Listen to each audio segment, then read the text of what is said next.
So just a bit of a quick update today before we get started with everything else in terms of what I've got done with the build. You'll see just up above me here, I've changed the windows out from the wooden ones that we were talking about previously to the steel ones now. And as you'll see here as well, I changed the lighting and I've gone now to a candle. It was just a little bit nicer and they seem to go a little bit nicer with the steel windows. The other two major additions that I've actually added in here is the two torches next to the fireplace, which looks really good. I tried a few other different things to make things look a little bit more interesting down here, and that was the torch and the light source that I ended up settling on. And the other thing we've done as well is in the little side stairwells upstairs, I've added a candle and a candle, as you'll see there, just on my right on both of the stairwells. And the final touches that we've made is we've put in a little scullery here behind my little corridor. I've still got to light it, but you get the general idea of what's going on. And we've also added in another exit which comes out here to the garden. It'll be a bit of a secret exit in or out. What I'll do is I'll probably put a trapdoor here at the garden, and I've still yet to decide what I'm going to do with the rest of this garden, whether I make it bigger, but that'll be for a later date. But we've now got a third entry in, so you've got three different entries in on each side into the main hall here. What I've done on the left and right hand side here is set up a little bathroom, so I've got a shower and a bath there. Not necessary for the function hall, but you know, why not? And we've got the same thing on the other side here as well, and I've reused a couple of those little lamps that I'd used out in the garden just for some lighting in here as well. I think at this stage that will do for detailing for this room. And at this stage, I don't think I'm going to do anything with those windows up the top there. I might have mentioned previously that I may be doing some detailing on them.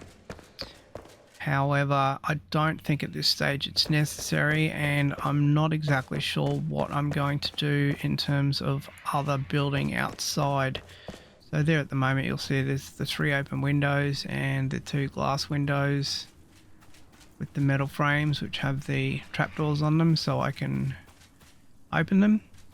But I'm not exactly sure what I'm going to do in terms of other floors.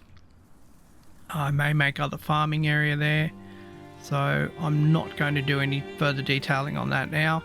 But that gets us onto farming, which we're going to take a look at now. I've made a start on that, and that probably will be an ongoing project as well. But we'll take a look at what I've done so far with that right now. So originally I had set up another sort of plain square building on this floating platform here. I mentioned in my first video in this series that I just had a bit of a plan in place, but it was going to be sort of evolving with how I was going to do the build.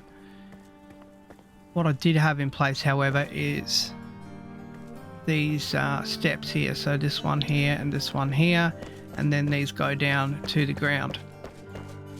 I did want to leave them in place so you can sort of have a bit of an entry up to the main building there. Once again, I'm not panning up there as yet to so as not to give away a little bit of the build. But as you'll see, what I've done here is created a couple of little gardens here, and what I've done, if you're not sure, is I've used a bit of a glitch that the game has for creating an unlimited amount of fertilized farm soil. And I planted out a lot of these gardens here are only just going to be for visual purposes and just to make things look a little nicer. And the one reason I set up just this garden here, just to be sort of a visual thing, is so that I can see it from that main hall there.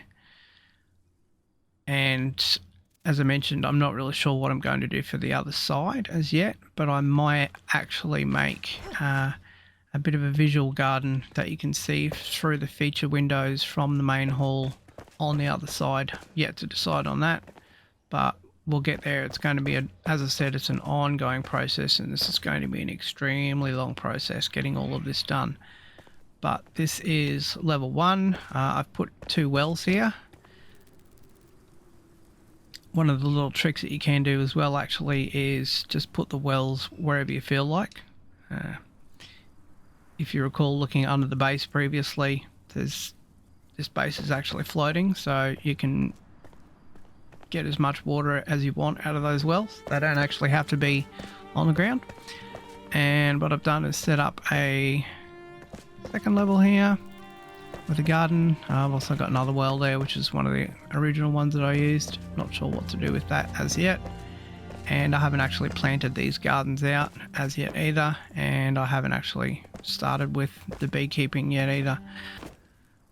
Now, in terms of crafting that unlimited fertilized farm soil that I mentioned previously, it's something that once you set up your gardens, you might think, oh, you know, I actually won't need that. But you've got a couple of seedbed options here that actually require things like farm soil, like the strawberries there. Also the saffron seedlings as well. Sugarcane seedlings also require soil, as does indigo seedlings, broadleaf tree seedlings, and also evergreen tree seedlings as well. So a lot of them require farm soil or fertilized farm soil. So it's a handy thing to be able to duplicate those. If you haven't seen the video I posted on that, I'll put a link in the top right hand side of your screen for you so you can check that out.